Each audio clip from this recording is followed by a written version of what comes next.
My warmest birthday wishes to former President Rodrigo Duterte. I learned resilience and courage in your exigence. Thank you for teaching me the value of education. I wish you love, good health, and happiness. Happy 80th birthday, Papa.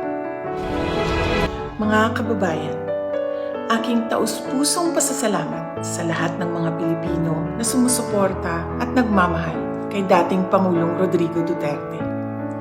Sa mga kababayan natin sa Pilipinas, the Netherlands at iba't ibang panig ng mundo, napakalaking bagay para kay Pangulong Duterte ang pagtitipon ninyo para sa kanyang pag-uwi at kaarawan. Maraming salamat at napapagaan nito ang mga hamon na hinaharap niya ngayon. Alam din ni Pangulong Duterte na haharapin niya ang ICC na kasama ang lahat ng mga Pilipino sa iba't ibang panig ng mundo, lalo na ang mga kababayan natin sa Pilipinas. Sa kanyang pagdiriwang ng kanyang 80th birthday, huwag nating kalimutan na ipagdasal sa Diyos na sana ay biyayaan pa siya ng mas magandang kalusugan at mas mahabang buhay. Hilingin din natin sa Diyos na sana ay makauwi na agad si Pangulong Duterte sa Pilipinas. Ang ating mga pagtitipon ay nagpapatunay ng lakas, tapang at paninindigan ng mga Pilipino.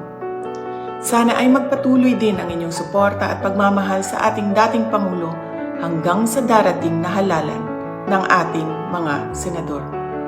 Sa inyong kaisog suporta o pag-ampo, kami nagasandig o naghinaot na atong makabot ang hustisya alang kang Rodrigo Duterte sa mga Pilipino ug sa atong nasod, Pilipinas.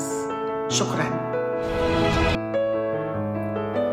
Magandang araw sa inyong lahat dyan. Sa mga nanonood nito, alam ko na nandyan kayo dahil sumusuporta kayo sa tatay ko. Birthday niya ngayon, masaya ako, nakasama ko kayo na mag-celebrate ng birthday niya.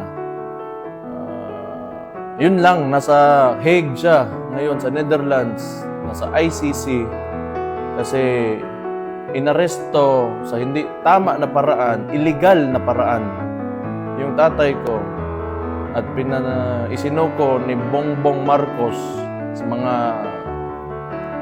doon sa Netherlands, sa ICC.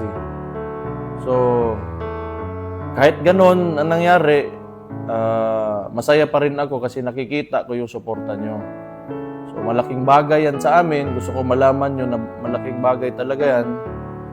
At huwag na tayong tumigil hanggat sa hindi makabalik si PRRD. Kailangan malaman talaga ng administrasyong ito na hindi tayo pumapayag sa ginawa nila. Yun lang. Again, gusto ko magpasalamat kasi kung hindi dahil sa inyo, wala na akong lakas. Mahirap din yung sitwasyon.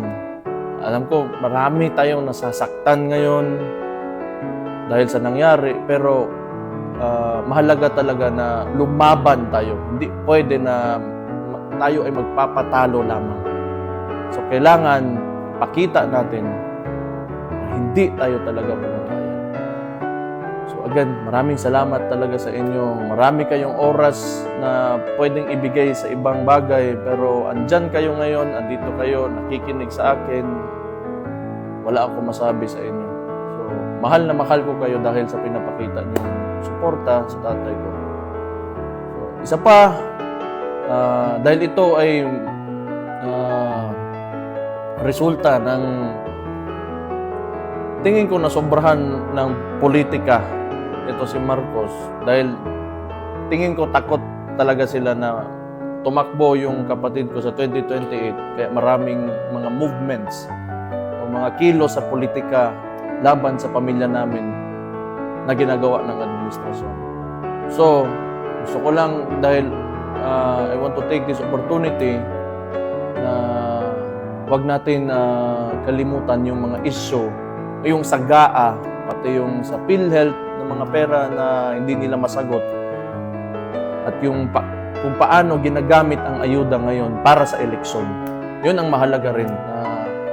Hindi natin patuloy na i-question natin at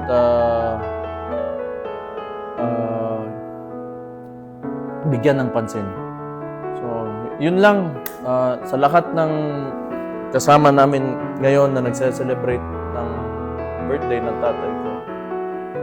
Again, mahal na mahal ko kayo dahil alam ko mahal na mahal niyo yung tatay ko. Malaking bagay yan sa amin. So, thank you very much. And God bless you all. Mabuhay kayong lahat, mga Pilipino. Private, most especially on your natal day. You don't want to celebrate it, you don't want any fancy celebrations at all. But now, look at what's happening. The whole world, not only Davao City, but the whole world is celebrating your birthday. Happy, happy birthday. You have touched a lot of lives. You have touched the lives of every Filipino. We continue to declare blessings and good health. And all of this you claim in the mighty name of Jesus. Again, happy, happy birthday. To my dada, my hero, the hero of millions. Happy 80th birthday. Know that you will always have me, my love, my respect, my gratitude, and most importantly, my loyalty. I will never ever turn my back on you. You have cared for me since the moment you laid eyes on me. Now that I am capable, it is time to return the favor. Mira and I will be waiting at home for you, where we will tell you stories about what's been going on with our lives.